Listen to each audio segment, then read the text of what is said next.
ದೇಶದ ಪ್ರಧಾನಮಂತ್ರಿಯವರು ಸಬ್ಕಾ ಸಾಥ್ ಸಬ್ಕಾ ವಿಕಾಸ್, ಸಬ್ಕಾ ಸಾಥ್ ಸಬ್ಕಾ ವಿಶ್ವಾಸ್ ಎಂದು ಘೋಷಣೆ ಮಾಡಿದ್ದನ್ನು ಚುನಾವಣಾ ಪೂರ್ವದಲ್ಲಿ ನಾವು ಕೇಳಿದ್ದೇವೆ. ಆದರೆ ಈಗ 10 ವರ್ಷದಲ್ಲಿ ನಿಮ್ಮ ಸಾಧನೆ ಏನು ಅಂತ ಕೇಳಿದ್ರೆ ಯುವಕರಿಗೆ ನಿರುದ್ಯೋಗ, ಬಡತನ ಮತ್ತು ಹಸಿವಿನಲ್ಲಿ ಭಾರತ ದೇಶ ಪಾಕಿಸ್ತಾನ ಬಾಂಗ್ಲಾದೇಶಕ್ಕಿಂತಲೂ ಕಳಪೆ ಮಟ್ಟಕ್ಕೆ ಜಾರಿದ್ದು ನಿಮ್ಮ ಸಾಧನೆ. ಕನಿಷ್ಠ 2.5 ಲಕ್ಷ ಜನ ಈ ದೇಶದ ಪೌರತ್ವವನ್ನು ತ್ಯಜಿಸಿ ವಿದೇಶದ ಪೌರತ್ವವನ್ನು ಸ್ವೀಕರಿಸಿದ್ದು ನಿಮ್ಮ ಸಾಧನೆಗೆ ಒಂದು ಹಿಡಿದಂತಹ ಅದು ಕಿರೀಟ ಅಂದರೆ ತಪ್ಪಾಗಲಿಕ್ಕಿಲ್ಲ. ಈ ಚುನಾವಣೆಯಲ್ಲಿ ಸೋಲು ಖಚಿತ ಎಂದು ಖಾತ್ರಿಯಾದ ತಕ್ಷಣ ಮತ್ತೆ ಭಾವನಾತ್ಮಕವಾಗಿ ಪ್ರಧಾನಮಂತ್ರಿಯವರು ಮಾತನಾಡಿದ್ದಾರೆ. ಹಿಂದೂಗಳ ಸಂಪತ್ತನ್ನು ಮುಸಲ್ಮಾನರಿಗೆ ಹಂಚುತ್ತಾರೆ ಮತ್ತು ಹಿಂದೂ ಹೆಣ್ಣು ಮಕ್ಕಳ ಮಂಗಲಸೂತ್ರಕ್ಕೂ ಅಪಾಯ ಇದೆ ಎಂದು ತಾವು ಮಾತನಾಡಿದ್ದೀರಿ. ಬಹುಶಃ ಮಣಿಪುರದಲ್ಲಿ ಹಿಂದೂಗಳ ಮೇಲೆ ನಡೆದಂತಹ ಅತ್ಯಾಚಾರ, ಕೊಲೆ, ದೊಂಬಿ, ನಗ್ನ ಮೆರವಣಿಗೆಗಳನ್ನು ತಾವು ಮರೆತು ಮಾತನಾಡಬೇಕಿದೆ.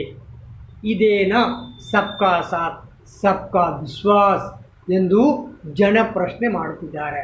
ದ್ವೇಷದಿಂದ ದೇಶ ಉನ್ನತಿಯಾಗದು, ದ್ವೇಷದಿಂದ ದೇಶವನ್ನು ಕಟ್ಟಲಾಗದು. ಪ್ರೀತಿ ಸಾಮರಸ್ಯದಿಂದ ಮಾತ್ರ ದೇಶ ಕಟ್ಟಲು ಸಾಧ್ಯ ಎನ್ನುವುದನ್ನು ತಾವು ಮರೆತಂತಿದೆ. ಸಂವಿಧಾನವೇ ಈ ದೇಶದ ಶ್ರೇಷ್ಠ ಧರ್ಮಗ್ರಂಥ.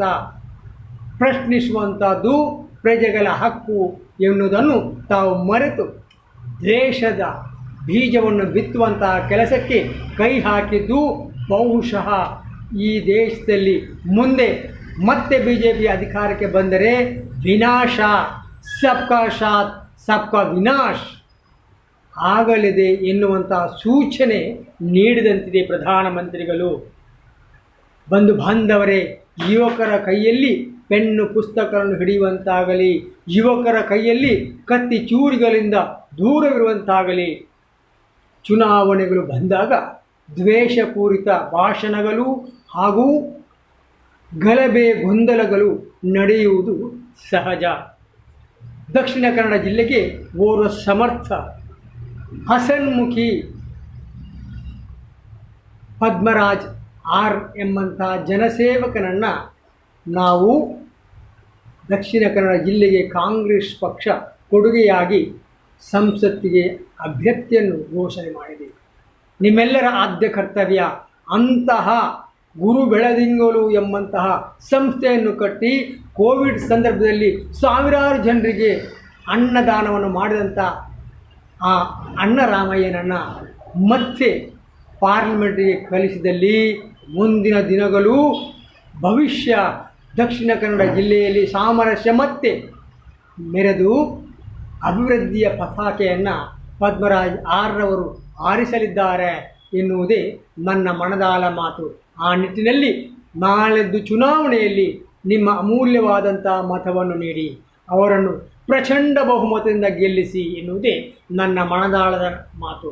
ಅದೇ ರೀತಿಯಲ್ಲಿ ನೋಟಾಕ್ಕೆ ಮತವನ್ನು ಹಾಕದೆ ಪದ್ಮರಾಜ್ ಆರ್ ಎಂಬಂತಹ ಸಜ್ಜನ ಪ್ರಾಮಾಣಿಕ ರಾಜಕಾರಣಿಗೆ ಮತವನ್ನು ನೀಡಿ.